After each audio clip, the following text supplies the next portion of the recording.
നമസ്കാരം കൂട്ടുകാരെ, എല്ലാവർക്കും പുതിയൊരു വീഡിയോയിലേക്ക് സ്വാഗതം. ഇന്ന് പരിചയപ്പെടുത്തുന്ന സ്ഥലം ഒരു കോട്ടയാണത്. കൊടുങ്ങല്ലൂർ കോട്ടപ്പുറത്തുള്ള കോട്ട, പോർട്ടുഗീസ് കോട്ട എന്നാണ് അറിയപ്പെടുന്നത്. എങ്കിലും രേഖകളിൽ കൊടുങ്ങല്ലൂർ കോട്ട എന്നും കാണപ്പെടുന്നുണ്ട്. ഇതിൻ്റെ പ്രവേശന കവാടത്തിൽ തന്നെ ജ്ഞാനായ ക്രിസ്ത്യൻ വിഭാഗത്തിൻ്റെ ഒരു ഓഫീസുണ്ട് ഇവിടെ. അത് കോട്ടയുടെ സമീപത്ത് തന്നെയായിട്ടാണ്. ഇതാണ് കോട്ടയിലേക്കുള്ള ഒരു പ്രവേശന കവാടത്തിലേക്കുള്ള വഴി. ടിക്കറ്റ് ഉണ്ട്, 10 രൂപയാണ് ടിക്കറ്റിൻ്റെ നിരക്ക്. കോട്ടയിലേക്ക് കടന്ന് ചെല്ലുമ്പോൾ നമുക്ക് കാണാവുന്നതൊക്കെ ഇതാണ്. കോട്ട എന്ന് പറയുമ്പോൾ ആരും ഒരു കോട്ടയുടെ രൂപം പ്രതീക്ഷിച്ച് കാണാൻ വരരുത്. അസ്ഥിവാരമാണ് ഇപ്പോൾ ഉള്ളത്. പിന്നെ ഇത് മുസിരിസ് ഹെറിറ്റേജ് പ്രൊജക്റ്റിൻ്റെ ഭാഗമായിട്ട് സർക്കാർ വാക്ക് വേകൾ കുറച്ച് സൗന്ദര്യവൽക്കരണമൊക്കെ നടപ്പിലാക്കിയിട്ടുണ്ട്. ഇപ്പോൾ ആർക്കിയോളജി ഡിപ്പാർട്ട്മെൻറ്റ് ഇത് ഇങ്ങനെ സംരക്ഷിച്ച് നിർത്തുന്നുണ്ട്. ഇതിന് പുനർനിർമ്മാണമൊന്നും ഇതിൽ വന്നിട്ടില്ല, മുന്നോട്ട് പോയിട്ടില്ല പുനർനിർമ്മാണം. ഇപ്പോഴും ഇതിൽ ഖനന പ്രവർത്തനങ്ങൾ നടന്നുകൊണ്ടിരിക്കുകയാണ്. ഇങ്ങനെ കല്ല് വിരിച്ച് നല്ല മനോഹരമായ പാതയാക്കിയിട്ടുണ്ട്. ഇങ്ങനെ ഒരു 2 വഴിയുണ്ട്, 2 സൈഡിലൂടെയാണ് നമ്മൾ കയറി ചെല്ലാൻ പറ്റിയത്. ഇരിക്കാനുള്ള ഇരിപ്പിടങ്ങളൊക്കെ തയ്യാറാക്കിയിട്ടുണ്ട്. ഇത് പോകുന്ന കോട്ടയുടെ പ്രധാന ഭാഗത്ത് കേട്ടോ. 2 വഴിയുണ്ട്, ഒരെണ്ണം മുന്നിലേക്കും ഒരെണ്ണം കോട്ടയുടെ പുറകുവശത്തേക്കുമാണ് പോകുന്നത്. ഒരു വലിയൊരു മരമുണ്ട്. ഇത് ഫോട്ടോയിൽ എത്രമാത്രം നിങ്ങൾക്ക് തിരിച്ചറിയാൻ പറ്റുമെന്നറിയില്ല. ശരിക്കും ഒരു 4 പേര് വട്ടം നിന്ന് പിടിക്കണം ഒന്ന് വട്ടെത്തണമെങ്കിൽ ആ മരം. നമ്മളിപ്പോൾ പോകുന്നത് കോട്ടയുടെ ഇപ്പോൾ ഖനന പ്രവർത്തനങ്ങൾ നടന്നുകൊണ്ടിരിക്കുന്ന ഭാഗത്തേക്ക്. ആ ഭാഗമാണ് ആ മേൽക്കൂരയിട്ട് അവർ കവർ ചെയ്ത് വെച്ചിരിക്കുന്നത്. പിൻവശമൊക്കെ വെറും കാട് പിടിച്ച് കിടക്കുകയാണ്. കുറച്ച് മാറി വീടുകളൊക്കെ ഉണ്ട്. ഇതാണ് നമ്മൾ കയറി വന്ന വഴി.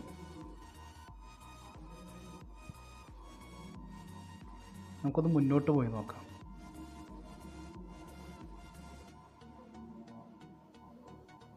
ഇവിടെ ഖനന പ്രവർത്തനം നടന്നുകൊണ്ടിരിക്കുകയാണ്.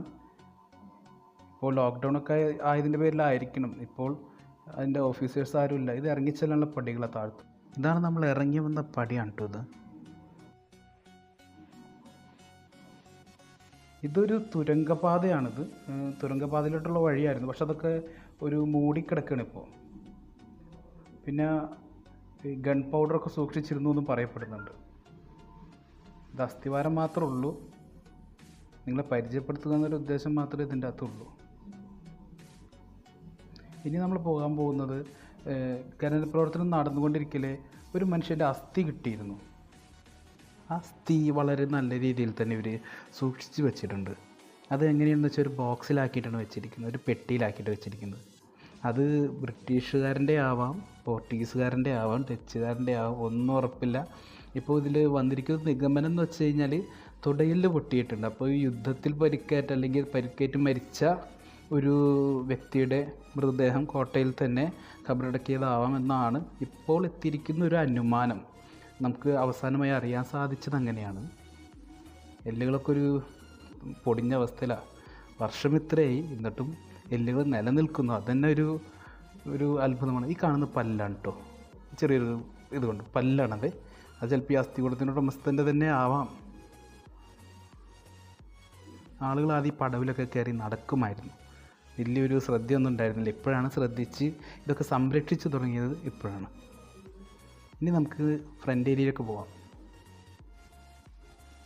ഇതെല്ലാം കോട്ടയുടെ ബാക്കി ഭാഗങ്ങളാണിത്, ആ ഉയർന്നു നിൽക്കുന്നതെല്ലാം. ഇവിടെ എത്തുമ്പോൾ 2ആയി വന്ന വഴി, ആ വഴിയാണ് നമ്മളിപ്പോൾ സഞ്ചരിച്ചുകൊണ്ടിരിക്കുന്നത്. ഇവിടെ എല്ലാം ആ മരമുണ്ട് കേട്ടോ. എല്ലാ മരങ്ങളും നല്ല വൃത്തിക്ക് നിലനിർത്തിയിട്ടുണ്ട്.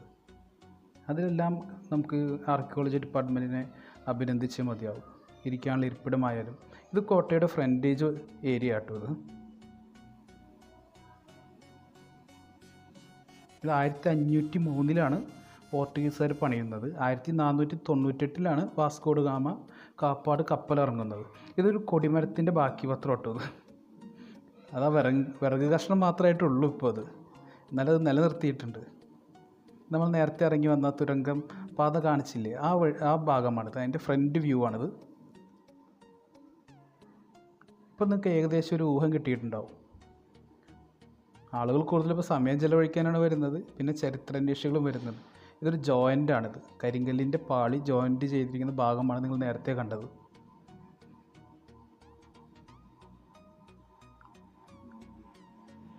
ഇതിലൂടെയൊക്കെ സഞ്ചരിക്കുമ്പോൾ ഒരു 500 വർഷം മുമ്പ് ഈ കോട്ടയുടെ പ്രൗഢി മനസ്സിൽ കാണാൻ സാധിക്കണം. എങ്കിൽ മാത്രമേ ഇവിടെയെല്ലാം വന്നിട്ട് കാര്യമുള്ളൂ. ചെറിയൊരു കർവുണ്ട് ഇവിടെ, അത് എന്തിനു വേണ്ടിയുള്ളതെന്നൊരു മനസ്സിലായിട്ടില്ല. നമ്മളിപ്പോൾ ചെല്ലുന്നത് പടവിലോട്ടാണ്. പണ്ട് കാലങ്ങളിൽ ബോട്ടിലും കപ്പലിൽ വന്നിട്ടൊക്കെ ആളുകൾ ഇറങ്ങി ഈ പടവിലൂടെ കയറിയിട്ടാണ് കോട്ടയിലേക്ക് പ്രവേശിച്ചിരുന്നത്. ഞാൻ എൻ്റെയൊക്കെ ചെറുപ്പകാലത്ത് അല്ലെങ്കിൽ ഒരു കുഞ്ഞിക്കാലത്ത് ഇവിടെ വരുമ്പോഴൊക്കെ ഇവിടെയെല്ലാം പീരങ്കി വെച്ചിരുന്ന ഒരു തട്ടുകളുണ്ടായിരുന്നു. പിന്നീട് അതൊക്കെ പൊളിച്ചു പോയി. നാട്ടുകാരായിട്ട് കല്ലിൻ്റെ ആവശ്യത്തിനൊക്കെ നാട്ടുകാരൊക്കെ കുറേയൊക്കെ എടുത്തിട്ട് പോയിട്ടുണ്ട്. അന്ന് ആർക്കിയോളജി ഡിപ്പാർട്ട്മെൻറ്റ് വലിയ കാര്യത്തിൽ ശ്രദ്ധ കൊടുത്തിരുന്നില്ല. ഈ കയറി ചെല്ലുമ്പോൾ തന്നെ നമുക്കൊരു സ്തൂപം കാണാം. അതിലെഴുതിയിട്ടുണ്ട് ക്രാങ്കന്നൂർ ഫോർട്ട് എന്നാണ് അതിലെഴുതിയിരിക്കുന്നത്. ഗവൺമെൻറ് രേഖയിലൊക്കെ പോർട്ടീസ് ആണ് കാണുന്നത്. അതിൽ വർഷമൊക്കെ എഴുതി വെച്ചിട്ടുണ്ട്. എത്ര കൃത്യമായിട്ടത് കൊത്തിയെടുത്തിരിക്കുന്നത്. അന്നത് ചെയ്തവരെ സമ്മതിക്കുന്നത്. 1909 ഏറ്റെടുത്തത്. തിരുവിതാംകൂർ രാജവംശത്തിൻ്റെ മുദ്രയെല്ലാം ഉണ്ട്, ശംഖുമുദ്ര. നീണ്ടൊരു വാക്ക് വേ ഉണ്ട്. നിങ്ങൾക്കൊരു നല്ലൊരു സായാഹ്നം ചിലവഴിക്കാൻ വളരെ നല്ല സ്ഥലമാണ്. എല്ലാവരും സന്ദർശിക്കുക. എല്ലാവിധ സൗകര്യങ്ങളും ഒരുക്കിയിട്ടുണ്ട്. ഇത്രയൊക്കെ കാഴ്ചകളേ ഇവിടെയുള്ളൂ. അപ്പോൾ ഈ വീഡിയോ അവസാനിപ്പിക്കുകയാണ്. എല്ലാവർക്കും നല്ലത് വരാൻ വേണ്ടി പ്രാർത്ഥിക്കുന്നു. വീഡിയോ കണ്ട എല്ലാവർക്കും നന്ദി. അപ്പോൾ good bye. Thanks for watching.